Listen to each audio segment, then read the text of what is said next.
হঠাৎ আপনাকে এক ডাক্তার রিপোর্ট দিয়ে বলল আপনি মাত্র 30 দিন বাঁচবেন, আপনার ক্যান্সার হয়েছে, এখন আপনার শেষ স্টেজ যাচ্ছে। এটা শুধু আপনি জানেন, আপনার পরিবার কিংবা বন্ধু বান্ধবরা কেউ জানে না।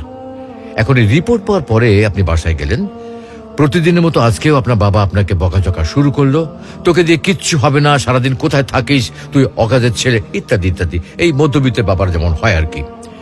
তখন কি প্রতিদিনের মতো আজও আপনি তর্ক করা শুরু করবেন, নাকি প্রাণ ভরে বাবার বকাগুলো শেষবারের মতো আরেকবার শুনে নেবেন? হঠাৎ আপনার মা এসে আপনাকে বলল, নে বাবা ভাতটা খেয়ে নে।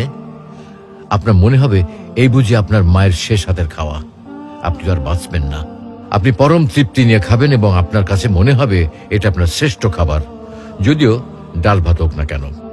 আপনি বের হলেন, পুরনো এক বন্ধুর সাথে দেখা, আপনি যাকে মোটেও সহ্য করতে পারেন না, সবসময় তার সাথে কথা কাটাকাটি হয়, আজকেও সে আপনাকে কিছু কথা শুনিয়েও দিল।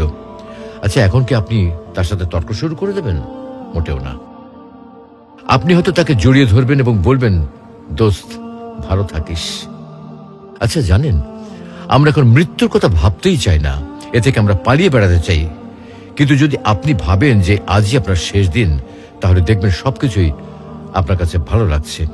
তাই ইগো ছেড়ে দিন, ইনশাল্লাহ আপনার মন ভালো হয়ে যাবে।